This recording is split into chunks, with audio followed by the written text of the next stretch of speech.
atrás porque lo considero importante y lo más seguro es que lo voy a preguntar con el libro del profeta Abdías.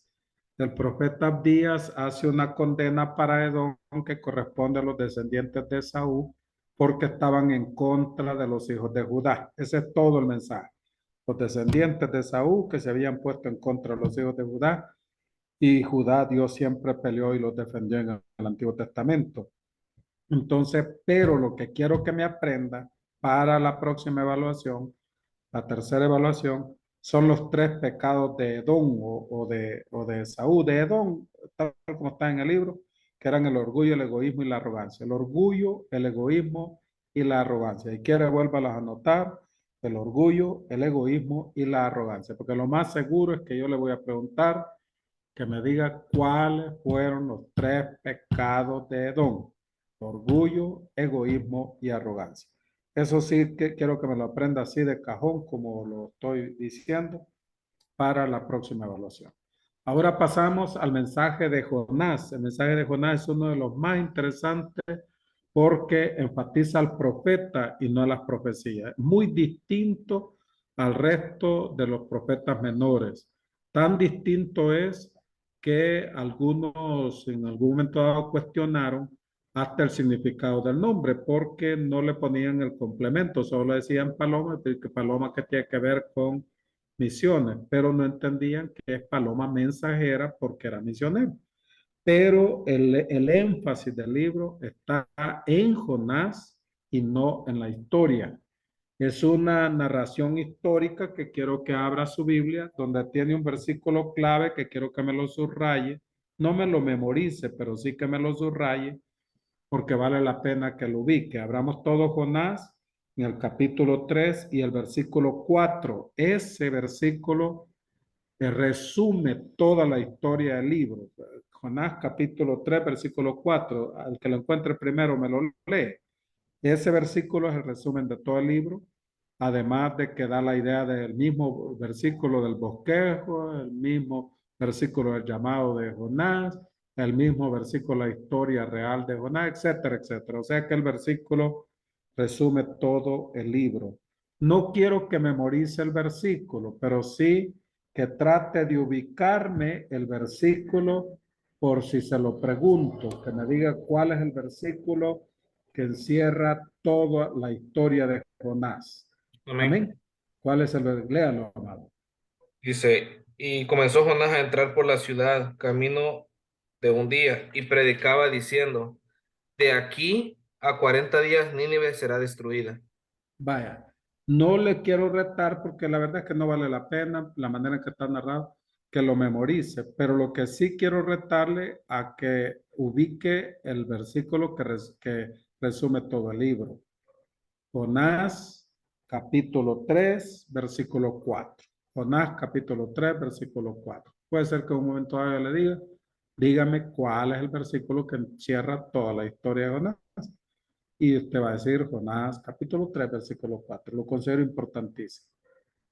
Ahora, esta historia centralizada en la persona y no en el mensaje de Jonás, se presta para el modelo de sermón analógico, que se lo voy a resumir ahorita. ¿Por qué se presta? Vayamos todos al libro de Mateo. Ahora abramos Mateo en el capítulo 12. Vayamos todos a Mateo en el capítulo 12.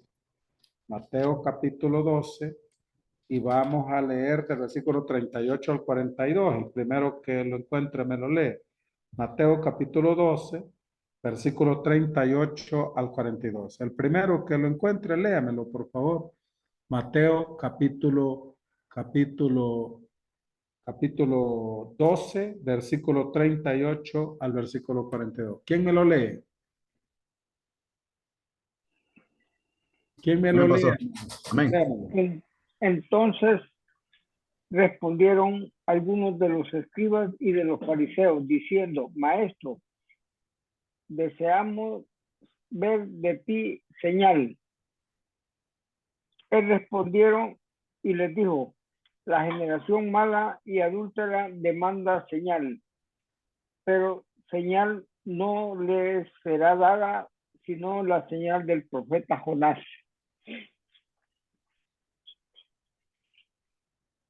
Siga. ¿Alguien más le ayuda? Porque como estuvo Jonás en el vientre del gran pez 3 días y 3 noches, así estará el Hijo del Hombre en el corazón de la tierra 3 días y 3 noches.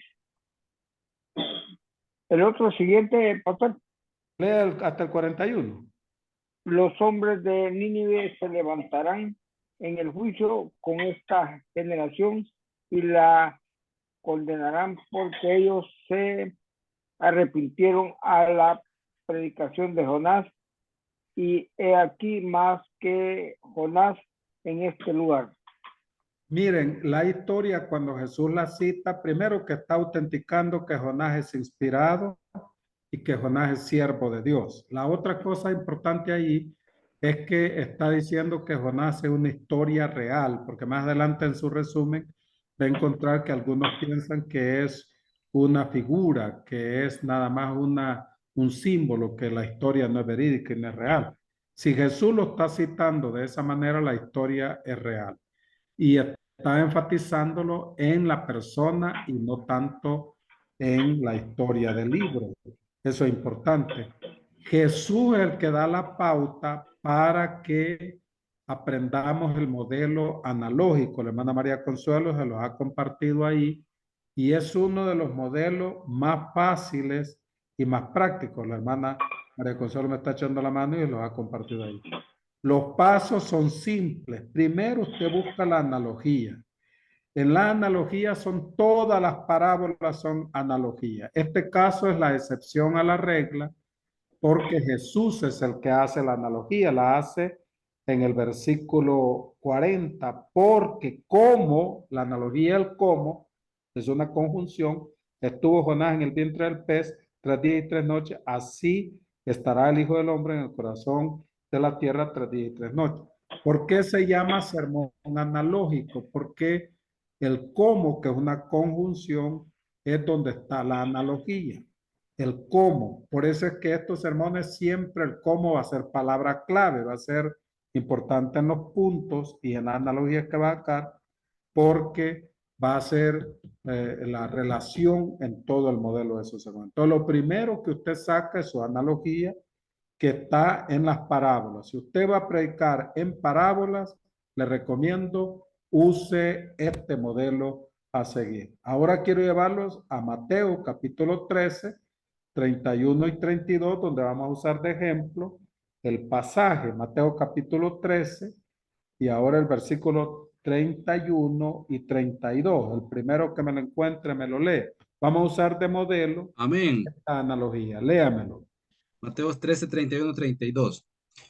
Otra parábola les refirió, diciendo, el reino de los cielos es semejante al grano de mostaza, que un hombre tomó y sembró en su campo, el cual a la verdad es la más pequeña de todas las semillas, pero cuando ha crecido es la mayor de las hortalizas y se hace árbol, de tal manera que vienen las aves del cielo y hacen nidos en sus ramas. Vaya, mire, la analogía le va a salir de la parábola que ha usado y del pasaje que ha leído. Más que todo, el énfasis del tema va a estar en la analogía, no necesariamente en el pasaje. En este caso, la analogía sería, ahí tienen el modelo viéndolo, así como el grano de mostaza se, así como el grano de mostaza se hace grande, nuestra fe también. Así como el grano de mostaza se hace grande, nuestra fe también. Porque Jesús está presentando que el grano de mostaza es la semilla más pequeña que hay, pero que después se hace grande y hasta las aves posan en el árbol. Entonces, así como el grano de mostaza se hace grande, nuestra fe también se hace grande o nuestra fe es progresiva. Ya la analogía va a depender de su creatividad, con qué va a ser la comparación. Puede decir que nuestra fe se hace grande, que nuestra fe es progresiva, que nuestra fe es sólida, etcétera, etcétera. O sea, tiene que incluir en este modelo la expresión así como, subraye esa, porque ese así como tiene que aparecerle en el tema, tiene que aparecerle, porque Jesús cuando introducía las parábolas decía, el reino de los cielos es como o es semejante a, ahí está la analogía. Entonces, todos los temas de este modelo de sermón tienen que incluirle así como. Todos los temas le van a comenzar así como y ya viene y introduce la analogía. Así como la sal sazona. Si usamos, por ejemplo, lo de la sal que puso Jesús, así como la sal sazona, los cristianos también sazonamos. Así Pastor, como la sal es indispensable, digámoslo así, o es necesaria, el cristianismo en el mundo es necesario, etcétera, etcétera. pastor, Entonces este modelo es fácil, pero es muy bonito. Y le voy a sugerir otra cosa en el modelo, que use, presente los ejemplos. Por ejemplo, si va a usar la sal, lleve sal al púlpito. Si va a usar la red, busque ilustrarlo y llevar una red, una pequeña red, aunque sea un adorno de red. Si va a usar la parábola del sembrador, vístase. Mire, me gustó un alumno que hizo algo que sí me gustó. Hizo la analogía de un sermón del sembrador y se vistió de sembrador, se vistió de campesino con, no sé cómo le llaman a cosas, chuzos o picos, no sé, los que siembran con destaca, y lo llevó en el púlpito y ilustró así como, y ya hizo la analogía. Entonces eso se graba. Junior ha predicado varios de esos, ha llevado cosas al púlpito. Este modelo se presta para eso. Les queda súper, súper. Dígame, hermano Ever. pastor, ¿se puede usar como haciendo como una comparación sería o como para presentar un... Es que analogía es una comparación. Ok, Porque lo que Jesús hacía con las parábolas era que usaba las cosas conocidas, ahí está la analogía, para explicar lo desconocido. Por eso fue el éxito de enseñanza de Jesús, método popular o método de enseñanza-aprendizaje, porque Jesús usaba las cosas que la gente conocía para explicar el reino de Dios. Entonces, el modelo se presta para usar las parábolas, que es lo que Jesús hizo para explicar el reino de Dios, y hacer la analogía en la realidad ahora. En los puntos y los subpuntos, y ahí lo uní todo, después le pongo el ejemplo abajo. Los puntos le voy a sugerir algo aquí, que sean solo dos, máximo, si acaso está hablando de la red, o está hablando del sembrador, o está hablando hay una que pone de la perla de gran precio, creo que se llama, se prestan para 3 puntos, pero no es recomendable más de 4 puntos, porque la comparación que va a hacer, la va a hacer a dejar marcada, a dejar grabada en el cerebro la analogía. Entonces andarían los puntos entre 2, máximo 4. No se pase de eso. Este sermón no tiene proposición, no hay propuesta ahí. Si habláramos de palabras claves, es el cómo, por la analogía que va a ser, entonces no tiene. La introducción se prepara igual que el básico. Aquí subrayen el 7 porque las aplicaciones son claves. Usted va a aplicarlo. Usted va, cada vez que va sacando la analogía, la va a ir aplicando de lo que hizo la analogía. Por ejemplo, dice usted, así como, ¿cuál era el ejemplo? Así como el grano de mostaza se hace grande, nuestra fe también, usted puede decir o hacer la aplicación, qué tan grande es su fe, qué tanto usted le cree a las promesas de Dios, qué tanto depende usted de Dios, qué tanto espera de Dios un milagro, etcétera, etcétera. O sea, haga énfasis porque se presta también en las aplicaciones. Las aplicaciones le van a salir en base a la analogía que está sacando. No saque aplicaciones que no tienen nada que ver. Trate que las aplicaciones sean en base a la analogía que está sacando. Si la analogía lo está haciendo con fe, sus aplicaciones van a ser relacionadas con la fe. Si la analogía va a ser con la luz, las aplicaciones se van a relacionar con lumbreras, con luz, etcétera, etcétera. O sea que su aplicación tiene que estar íntimamente ligada a la analogía que está sacando. Y la conclusión es, en la conclusión conclusión aquí lo recomendable es que vuelva a retomar la ilustración que usó al principio. Por ejemplo, si usó la perla de gran precio durante el desarrollo, guarda la perla que había llevado y en la conclusión vuelve a sacar la perla para enfatizar la analogía que quiso hacer. Si está hablando de la red y la ha puesto a un ladito por un momento en el desarrollo de su sermón, al final vuelve a sacar la red y la muestra a la gente, entonces se queda grabado en la mente de la gente. Este sermón es lindísimo, pero lindísimo para grabar verdades en la mente de la gente, porque ustedes van a ilustrarlo con cosas que la gente ve, con cosas que la gente ve, lo van a ilustrar. Y todas las parábolas tienen eso. Si quiere, veamos algunas de las otras que están ahí. Tenemos la parábola de la levadura. ¿Qué va a llevar usted? Eso está en el versículo 33. Entonces, esa parábola lo que usted va a llevar es la muestra de una levadura con la que hacen pan ahora, con la que hacen crecer el pan. Si va a usar la del sembrador, le decía ahí va a depender de su creatividad. Se va a vestir como campesino, el sembrador, para que pueda hacer la relación de la... Mire, este está bonito, mire. Vayamos al versículo, al 13:44, el tesoro escondido. Además, el reino de los cielos, semejante a un tesoro escondido. ¿Semejante cómo? En un campo, el cual un hombre halla. Usted puede ilustrar el tesoro, muestra el tesoro.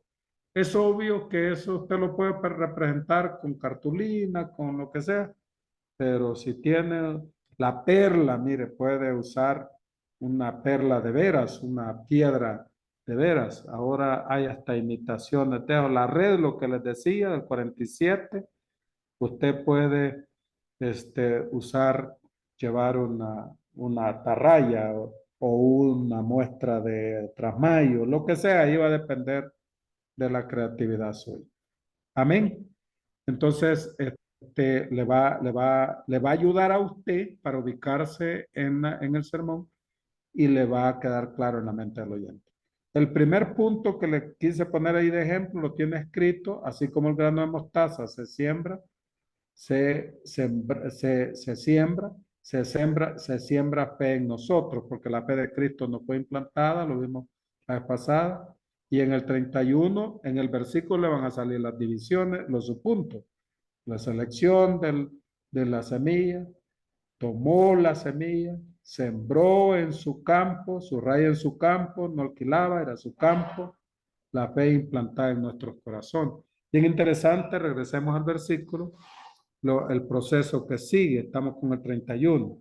Otra parábola refirió diciendo, el reino de los cielos es semejante a un grano de mostaza que un hombre tomó y sembró en su campo. Haga énfasis en eso. Toma, siembra y en su campo. Y ya de ahí viene, le explica lo pequeño y lo grande que hace. Entonces le salen los subpuntos allí del versículo 31. El punto número 2, así como la mostaza es pequeña y se hace grande, nuestra fe es progresiva. O nuestra fe puede hacerse grande y depende de su creatividad. Sembrarla y cuidarla, y le puse los ejemplos de los subpuntos. Los subpuntos le salen del versículo. Los puntos, ojo con esto, no está escrito ahí, si quiere anotar. Los puntos le salen de la analogía. Los puntos le salen de la analogía. Los subpuntos le salen de los versículos. Los puntos le salen de la analogía. Los subpuntos le salen de los versículos. Importante eso. Los puntos le salen de la analogía. Si va a usar la analogía de la red, si va a usar la analogía de la perla de gran precio, si va a usar la analogía del grano de mostaza, esos ejemplos que están ahí en Mateo 13, que aparecen un montón de parábolas. Entonces los puntos le salen de la analogía, mientras que los subpuntos le salen de los versículos. Por eso es que en el ejemplo que le puse allí, en el punto 1 está en el versículo 31 y el punto 2 está en el versículo 32. Entonces le van a salir de los versículos, del pasaje. ¿Alguna pregunta, amados? ¿Alguna observación? A mí el modelo me fascina porque es fácil de aprender. Se da en todas las parábolas. En los profetas menores hay, como el caso de Jonás, también hay uno, si la hermana María Consuelo está por ahí, que me eche la mano, donde aparece un canastillo de frutas. Hay uno de los profetas menores que habla de un canastillo de frutas y presenta una ilustración, un ejemplo, una analogía del canastillo de frutas, porque sí hay analogía en el Antiguo Testamento, solo que son menos que el Nuevo Testamento porque es el modelo solo para la predicación de las parábolas. Ahí, si me ayuda, me avisa si lo encuentra o alguien si me ayuda. Se habla de un canastillo de frutas que ahorita no recuerdo si es Amós, vamos a ver, que nos presenta una cuestión. En Amós 8. Gracias, amada. Ahí está, ahí hay una analogía, mire, agréguela ahí. Una analogía en los profetas menores. 8 del 1 al 3 dice, así, ahí está la analogía, así me ha mostrado Jehová el Señor. He aquí un canastillo de fruta, ya le dice, de verano. Y dijo, ¿qué ves, amor? Respondí, un canastillo de frutas de verano. Y me dijo Jehová, ha venido el fin sobre mi pueblo Israel. No lo toleraré más. Los cantores del templo gemirán en aquel día, dice Jehová. Y que se presta para que lleve un canastillo de frutas. Amén. Lleve el canastillo de frutas ahí con manzanas, peras. Y después le regala al pastor. No, tampoco. Entonces lleva el canastillo de frutas y ahí viene la analogía. Así como el canastillo de frutas, Dios lo usó para hablar a Israel, así nosotros tenemos que oír a Dios, por decirle ahí el punto. Entonces, esto es fácil. A veces en otro libro puede aparecer algo similar a una analogía. Por ejemplo, que la Biblia es la espada del Espíritu. Puede hacerlo fácilmente. Así como la Biblia es una espada, así nosotros debemos de predicar su palabra o creer en su palabra. Y ahí lleva una espada, muestra la espada, así como la Biblia o la palabra es una espada, nosotros, y mueve la espada, debemos de predicar para que el Espíritu Santo entre en los corazones, algo así. Entonces, Amós, dígame. Amós 3, ¿cuánto es? Amós 3. 8:1 al 3. 8:1. Amós 8:1 al 3, un ejemplo de juicio que presenta ahí Amós para representado en un canastillo de frutas. Muchas gracias. ¿Alguna pregunta, amados? ¿Alguna observación? Porque yo lo considero uno de los modelos más prácticos. Lo considero que sí lo puede practicar, sobre todo cuando quiera predicar en parábolas. Pastor, una pregunta. Yo sé que la hermana María Consuelo, como todo, lo aplica muy bien, porque aquí lo hacía cuando era alumna. Puede sacar un muy buen sermón. Le reto, hermana María Consuelo, muy buen sermón analógico en las cosas que hace. Le voy a dar un testimonio de la hermana María Consuelo de algo que pasó con el sermón de investigación problemático. Hay otro modelo que se llama, que la Central Lástima ya no lo enseña. Eso sí da lástima, porque hay un modelo que se llama sermón de investigación problemática, en el cual usted investiga un problema real existente en el mundo y le trata de encontrar una respuesta bíblica. Y el modelo solo tiene 3 pasos sencillos, pero varios puntos puede tener, que es el planteamiento del problema, la respuesta humana a ese problema, que dicen los psicólogos, que dicen los sociólogos, que dicen los políticos, y la respuesta de Dios o la respuesta bíblica a ese problema. Y ahí en la respuesta bíblica van sus puntos principales, que pueden ser 2, 3, hasta 5. Yo creo que fue del aborto, creo que fue de la hermana María Consuelo, que no sé si se acuerda, que hizo una investigación, con estadísticas, Porque ahí en el planteamiento del problema de este modelo, que también es rico y muy bonito, a mí me gusta mucho, hace poco prediqué uno de esos, me gusta mucho porque usted dice el alcance del problema, el dato estadístico del problema, quiénes son los afectados, o sea, da cosas concretas. Cuando vi el pastor Beltrán, yo prediqué uno de investigación problemática sobre el hambre. El domingo lo hice, pero no era de investigación problemática. Pero en esa oportunidad sí fue de investigación problemática. No, hombre, el pastor Beltrán después me llamó y me dijo, no, hombre, pastor, dio datos interesantes sobre los millones de personas, los países que más están padeciendo hambre, los datos del, ¿cómo se llama? El Centro Mundial de Alimentos, algo así se llama. Lo que las Naciones Unidas dice respecto al hambre que ahora ha aumentado. Entonces, eso como le presenta toda esa información a la gente, después no se quede enfatizando el problema, y no la respuesta que Dios da al problema. Amén. Entonces, el modelo usted termina enfatizando, Dios tiene una respuesta. Dios puede sacar a una jovencita que ha practicado un aborto. Dios puede ayudar a que no falte la comida en su mesa y usted no padezca de hambre, cosas como esas.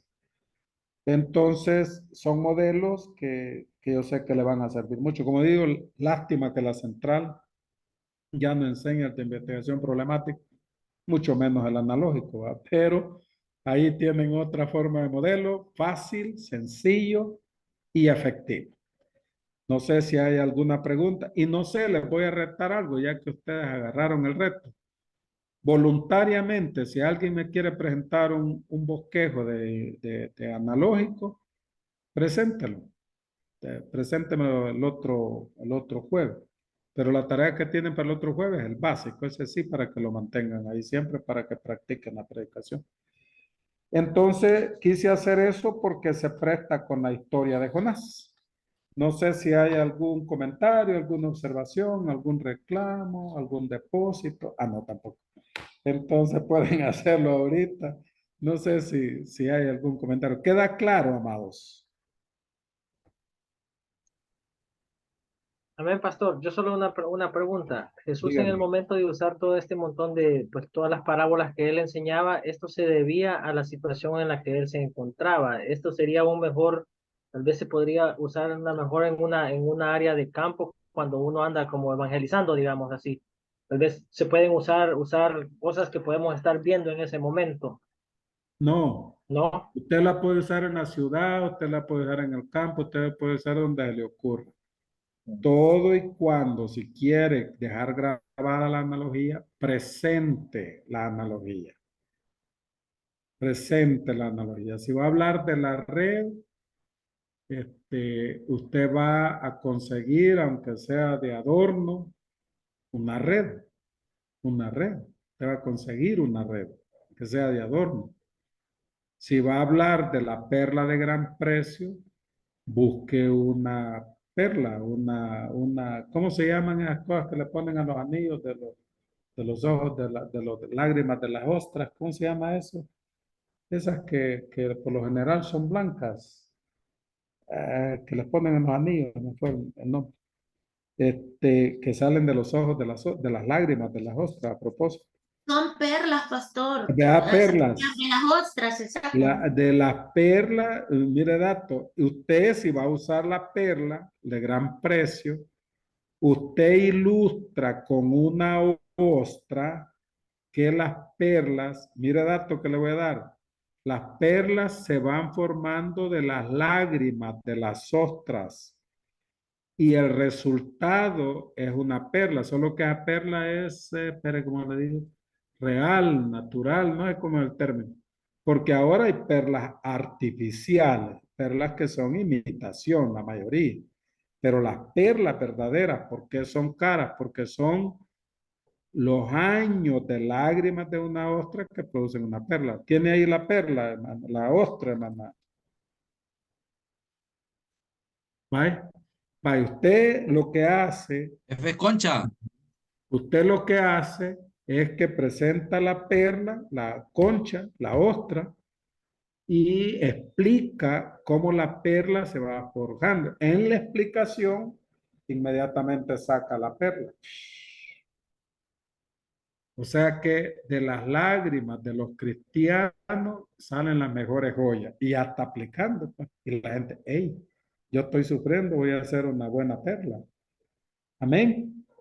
Entonces eso se graba en la mente del oyente y también le facilita a usted el poderlo hacer. Levadura, no sé si ha visto la levadura, yo como tuve panadería le conozco la levadura. Lleva la levadura, algunos creo que ni conocen la levadura. La levadura es lo que hace crecer el pan. El francés es pura levadura. Lo ha hecho crecer la levadura. Aún es más, puede usted decir eso. Así como la levadura hace crecer, nosotros crecemos en Cristo. Mire qué fácil sale. Así como la levadura hace crecer, nosotros crecemos en Cristo. O maduramos en Cristo. Y explica, la levadura sirve para hacer crecer el pan. Un pan sin levadura es tostado, es duro, no crece. Pero la levadura es clave para hacer crecer el pan. Y ya lo ilustra. Entonces, yo creo que todos lo hemos entendido porque es bien fácil el modelo. Repito, Pastor, dígame. yo hice uno, no sé si alguno de ustedes estuvo ahí sobre la redoma de lágrimas Ujú. y les llevé un bote de perfume y les explicaba cómo el Señor dice que va guardando cada lágrima y cómo se hacía según la costumbre bíblica, para qué lo utilizaban, hasta como referencia a la mujer que lavó los pies de Jesús, se cree que era su redoma, porque hasta David dice, guarda mis lágrimas en tu redoma, ¿verdad?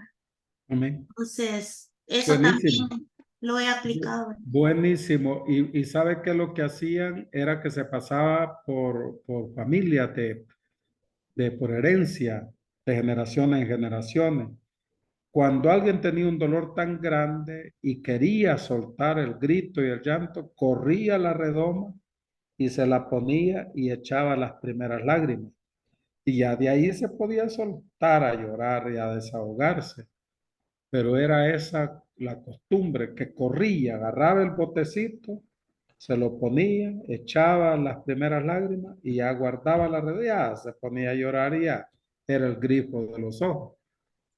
Y David la usó diciendo, todas las penas, todos los dolores, todas las enfermedades, todas las tristezas, todas las amarguras de mi familia, te las pongo en tus manos. Es lo que hizo la mujer que está diciendo hermana María Consuelo. Le está diciendo a Jesús, todas mis penas de mi familia, los dolores, las enfermedades, las angustias, las pongo a tus pies. Ya queda en la mente del oyente. Y aún para uno que predica le queda, hey, qué lindo eso que Jesús hizo. Amén. Entonces, es un sermón bastante efectivo. Así de que se los dejo ahí a la voluntad de ustedes para que si quieren entregarme un modelo el otro jueves. ¿Les parece? Algunos ya agarraron avión, entonces lo van a traer. Otros, aunque los pidan, ni en el milenio lo van a llevar, pero ahí hay un modelo más. Hay de que no va a tener excusa, que no puede predicar, no va a tener excusa, que por eso no lo hace, porque no es cierto. No es cierto. Y si usted me pone una excusa que no sabe cómo predicar, ya compré los días y cuando lo vea ya saben lo que voy a hacer. Amén. Así de que practiquen ahí lo aprendido. Cierro los últimos minutos con el complemento de Jonás en el otro resumen que tiene usted, que Jonás es un resumen de una sola profecía, la destrucción de Nínive. O sea, todo el librito gira alrededor de una profecía. La otra cosa que se ve en el libro es que Jonás trata de rehusar al llamamiento y por eso le va tan mal en la vida, porque ahí en el resumen le pongo que irrevocable es el llamamiento. Usted no puede decir no si Dios ya puso su mirada para usarlo en la obra de Dios. O sea, el llamamiento es irrevocable. En el caso de Jeremías dice que quiso resistirlo, pero no pudo. O sea, Nehemías quería dejar de hacer lo que hacía, la profecía que hacía, pero dice que había algo dentro de él que le quemaba, algo dentro de él que le decía, sigue profetizando, síguelo haciendo. Entonces el llamamiento es irrevocable. El propósito del libro es demostrar la inmensidad de la gracia de Dios a todo el mundo, salvación para todos. Este propósito lo considero bien importante, si me lo puede aprender, le va a ayudar mucho, se lo puedo preguntar, es mostrar la inmensidad de la gracia de Dios, la grandeza, digámoslo de otra manera, la gracia de Dios, que la salvación es para todo el mundo, porque lo que no casa en la mente de Jonás es que esté predicándole a un país que está destruyendo a Israel, porque Nínive es la capital de Asiria y Asiria está destruyendo a Israel. Acuérdense que fue contemporáneo de Amós, de Oseas, de Miqueas, de Joel, de Abdías y de Isaías. Ahí está el tiempo de Jonás.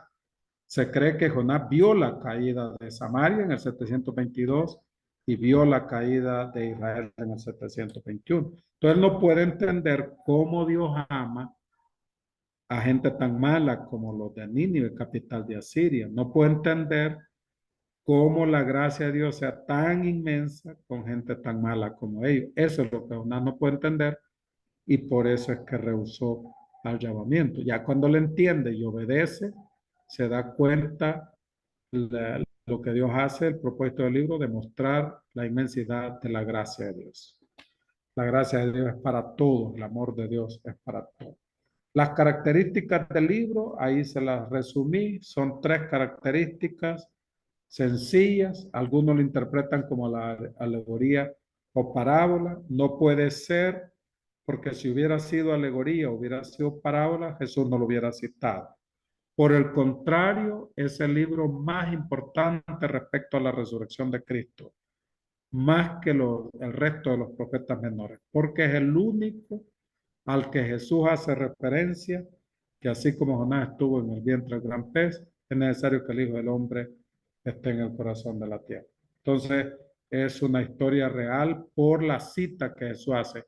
Jesús le quita la duda al libro si es simbólico o es nada más una parábola en el momento de citarlo y la manera en que lo citó. La segunda, ese interesante, Jesús lo personificó. Le vuelvo a poner la cita ahí. Jesús lo personificó. O sea, Jesús está personificando a Jonás. Aquí fue al revés. ¿Se acuerdan que con Oseas decíamos que Oseas personificaba a Dios?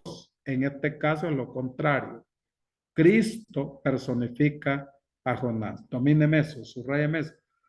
De que Jesús personifica a Jonás. Personifica a Jonás. O sea que se da todo lo contrario, como en el caso de Amós. Amós personifica a Dios, a Jehová, y Jesús, aquí es lo contrario, personifica a Jonás. Interesante ese dato. Pastor, una pregunta. Dígame. Entonces, ¿dónde queda ahí la predestinación moderada en hablando de Jonás? ¿Por qué? Ahí donde dice que la salvación es para todos y la predestinación No, moderada. si es que ahí eso lo explicamos, hermano Eber. La salvación es para todos, pero se hace realidad en los que Dios ha elegido. Es sencillo, el mensaje es para todos, porque de tal manera amó Dios al mundo, que dio a su Hijo unigénito para que todo el que crea en la tierra no tenga vida eterna. Pero se hace realidad en los elegidos.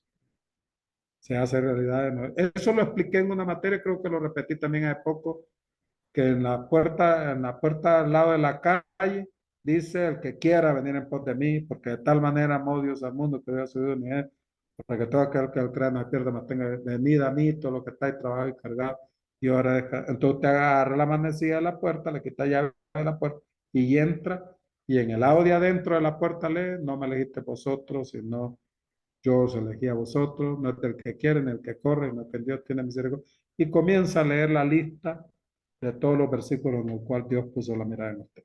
Y ahí Eso, eso ahí Gracias. queda bien claro. O sea, sí ama a todos, pero se hace realidad que no se escuela. El libro es mucho más que historia por la tipificación, que el tercero, lo que le estaba diciendo, de la resurrección de Cristo. La otra cosa que quise ponerla en el resumen, en el libro se ven los temperamentos, porque Jonás parece que era de temperamento flemático. Hay dos temperamentos que son introvertidos, ahí se los resumí medio medio, que son el melancólico y el flemático.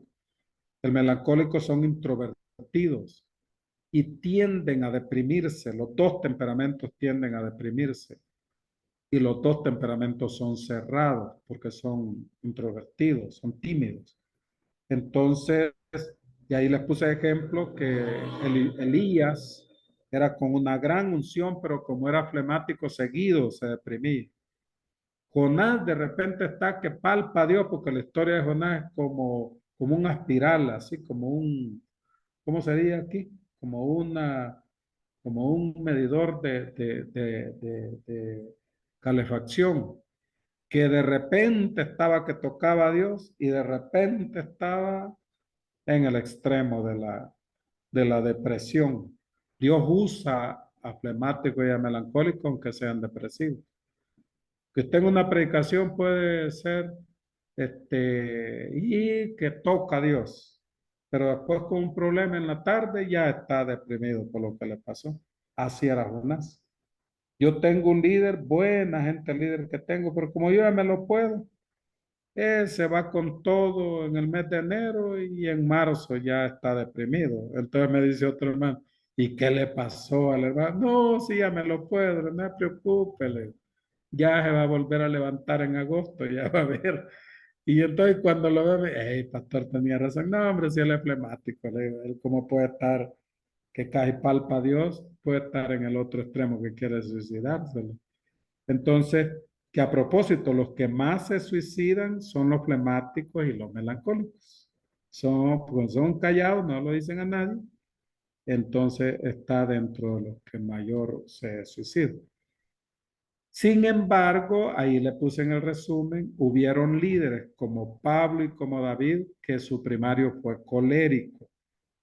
Y que la combinación de Pablo es de las más interesantes. No sé si la puse ahí, si no complemento, yo creo que no le puse el secundario. Pablo fue colérico y melancólico. Colérico porque fue líder y se ve el reflejo colérico en el libro de los Hechos y en sus cartas, pero al mismo tiempo fue muy inteligente porque por todas las cartas que escribió y la preparación académica que tenía. Parecería que era como un 60% colérico y un 40% melancólico, porque una de las características de los melancólicos es el rey de la inteligencia. Entonces Pablo era líder colérico, que pasa donde otros no pasan, como dicen los estudiosos, y al mismo tiempo inteligente por los libros, por la preparación que tuvo y los libros que escribió. En el caso de David, y creo que sí se la puse ahí en el resumen, David, está ahí, lo tiene ahí la hermana. David, la combinación era colérico flemático. Colérico flemático. Colérico porque fue el gran rey de Israel, gran líder de Israel. Y flemático porque fue el dulce cantor de Israel. Flemático es el pacifista. Flemático es el que cuando viene una tormenta está haciendo un poema de la tormenta. Se va a la playa y ve la luna y dice escribir sobre la luna. Flemáticos son los compositores, son los pacifistas, son los maestros, son etcétera, etcétera. O sea, los flemáticos son tranquilos. El defecto de los flemáticos es que no arrancan. El defecto de los flemáticos es que ellos nacieron dormidos y viven dormidos y en el rapto van a ir dormidos. Pero si los motiva a alguien, sobre todo el colérico, puede lograr mucho. María era flemática.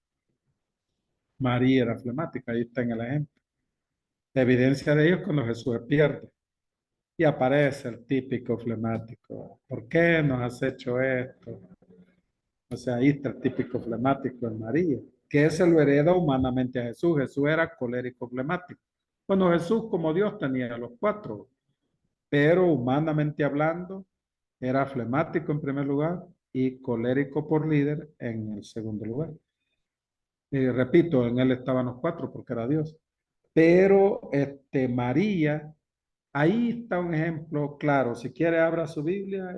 Con esto cierro. En Lucas 2, allá hay un ejemplo bonito de un típico flemático. Capítulo 2, versículo, está, ya le digo, 3 días y todos los que le buscaban, cuando le dieron su madre. Versículo 48, si alguien me lo lee, por favor. Lucas capítulo 2, versículo 48. ¿Quién me Amén. lo lee? 2:48. Cuando le vieron, se sorprendieron y le dijo su madre, hijo, ¿por qué nos has hecho así? He aquí tu padre y yo te hemos buscado con angustia. Ahí está la típica reacción de una madre flemática. Porque si hubiera sido colérico, ¿qué hubiera hecho? ¿Qué hubiera hecho? Hubiera ido con todo, la gina, la mano, la Biblia. La chancla voladora, ¿eh? Ah, no, si ahí olvídese. Esa es una típica madre colérica. Y después le hubiera pedido la explicación. Es que siempre la madre colérica esa, que le da la gran paliza a la pobre muchacha. Y ya después le dice, pues, ¿y qué te pasó? ¿Para qué si ya le dio la gran paliza? Si hubiera sido sanguínea, lo hubiera agarrado por la diversión, lo hubiera agarrado. Mira este muchacho lo que hace. O sea, lo hubiera agarrado porque el sanguíneo es el rey del humor. Lo hubiera agarrado por el lado del humor. El sanguíneo es tan desubicado, amado, que vive contando chistes en una vela. Entonces, el sanguíneo es lo más desubicado que hay. La gente llorando porque murió el ser querido y el sanguíneo a la par de la caja diciendo vaya un carro. Ese es el sanguíneo. Y son importantes porque vuelve la vela algo fuera del dolor que la gente está viviendo. Si hubiera sido melancólico, melancólica, lo hubiera reflexionado más. Pero la flemática, María, ¿por qué no hiciste eso así? Yo creo que hasta un abrazo le dijo, ¿por qué no has hecho así? Y ahí creo que están como ustedes identificando también como padres o como madres. Entonces, eso se ve también en la historia de Jonás, la aparición de los temperamentos en los siervos de Dios con la vida de Jonás.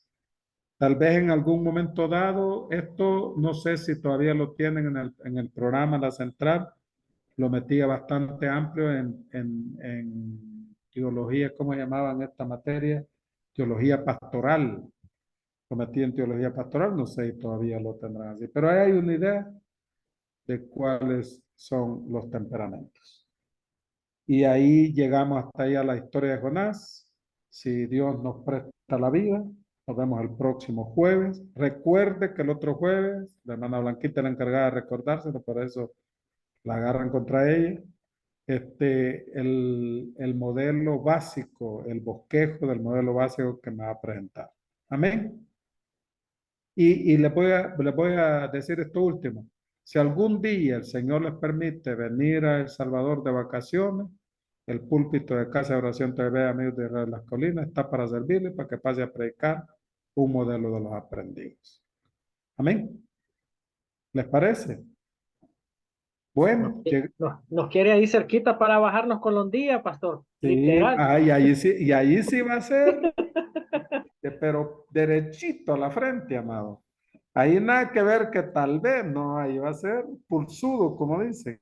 Ya lo tiene todo practicado. Y hablando de eso, les quiero decir algo, si el Señor nos presta la vida, porque mañana está en la mano de Dios, la hermana María Consuelo va a tomar vacaciones en agosto, ya está anotada para predicar acá, y ahí la siguen en la predicación. Yo sé que Dios la usa grandemente, no porque se haya conectado a la clase, sino porque hacía muy buen trabajo en Zacatecoluca cuando estudiaba.